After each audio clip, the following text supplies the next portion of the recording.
नमस्कार दोस्तों, आपके अपने YouTube चैनल पे आपका स्वागत है। और हमने पिछले वीडियो में पढ़ा था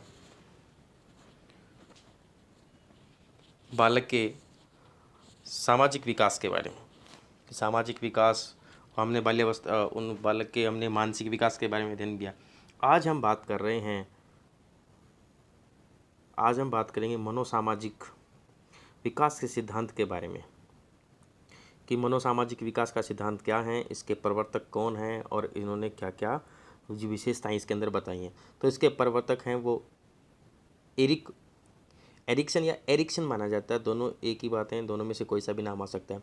जो एरिक्सन है वो नव फ्राइडवादी मनोवैज्ञानिक माने जाते हैं और वो यहाँ तक काफ़ी हद तक किसके समर्थक थे, काफ़ी हद तक वो फ्राइड के भी समर्थक थे। किसके? फ्राइड के काफ़ी हद तक वो इसके सिद्धांत के वो समर्थक थे, उन्होंने समर्थन किया। लेकिन उन्होंने फ्राइड की तरह कामुकता को महत्वपूर्ण नहीं माना था। जिस प्रकार फ्राइड ने कहा था ना कि काम शक्ति, लिबिडो, उस समर्थक वो कम मानते थे। इस सिद्धांत में इसके सिद्धांत में उन्होंने व्यक्तित्व, सांवेगिक, सांस्कृतिक, सामाजिक को सम्मिलित किया गया है और उसे मनोसामाजिक सिद्धांत कहा जाता है। इसमें व्यक्तित्व, सांवेगिक, सांस्कृतिक, सामाजिक इनको सम्मिलित किया गया और इन्हीं से क्या कहते हैं, मनोसामाजिक सिद्धांत कहा जाता है। और इसी को क्या कहते हैं, इस सिद्धांत को कुछ मनोवैज्ञानिकों ने जीवन अवधि विकास का सिद्धांत भी कहा है। उनमें ये भी थे, उन्होंने किसको क्या कहा है, जीवन अवधि विकास का सिद्धांत।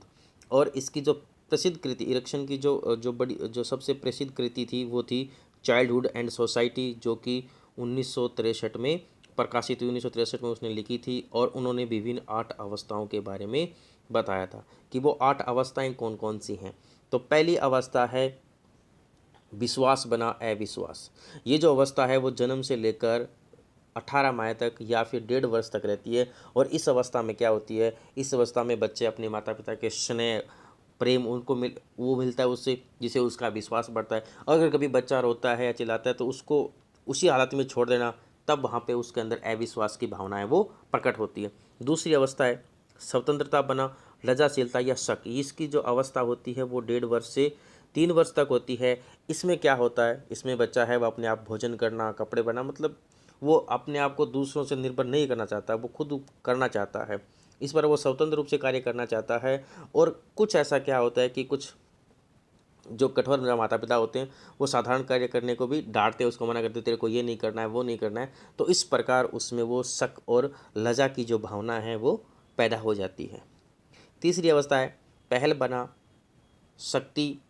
शक्ति बना दोषित। इसकी अवस्था है वो 3 से 5 वर्ष तक होती है।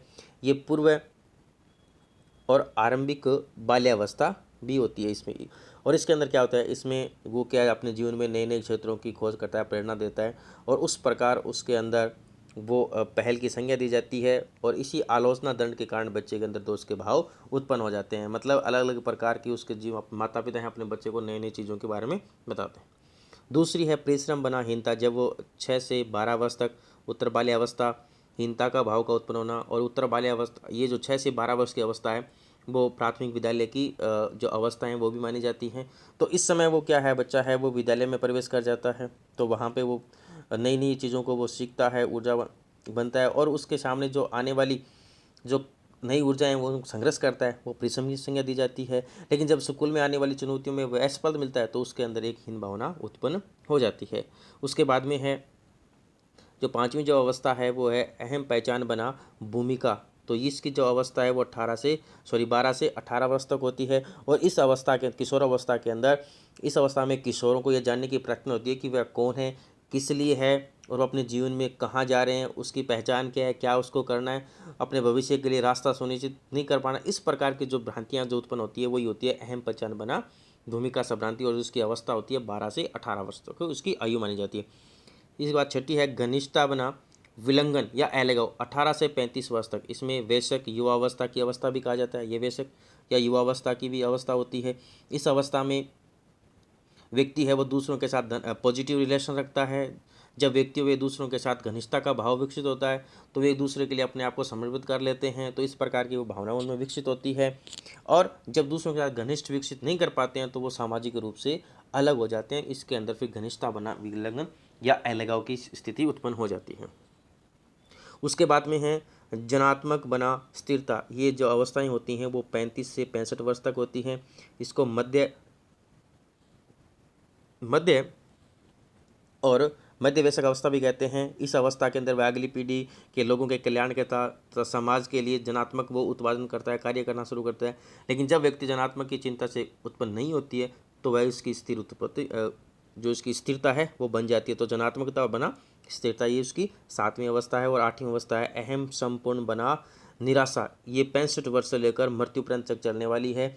इसमें क्या होता है, इस अवस्था में बुढ़ापे की अवस्था कहा जाता है। इस अवस्था में व्यक्ति अपने पहले के समय को याद करता है, फिर उसमें जो अपनी जो अवस्थाएं, जो जिम्मेदारियां हैं वो धनात्मक रूप से पूर्ण है कि नहीं है।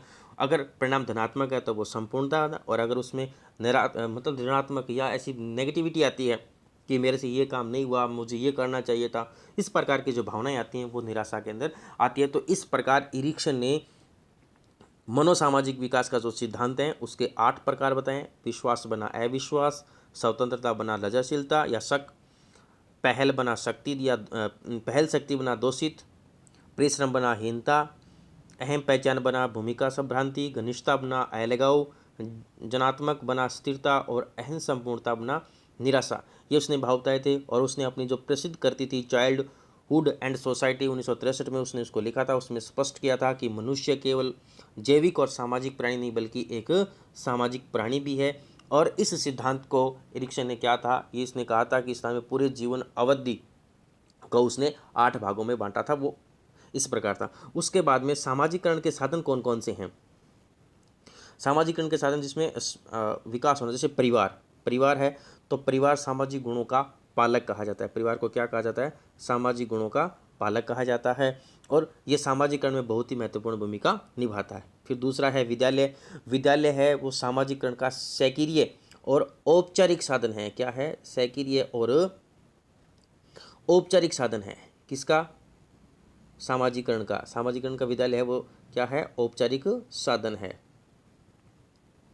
उसके बाद में समाज, उसके बाद में तीसरा क्या आता है, समाज है तो समाज का सामाजिकरण के रूप में बहुत ही महत्वपूर्ण स्थान है, क्योंकि मनुष्य एक क्या है, मनुष्य एक सामाजिक प्राणी है। उसके बाद में आता है राज्य, तो राज्य के अंदर भी महत्वपूर्ण है क्योंकि नागरिकता का परीक्षण प्रदान करता है।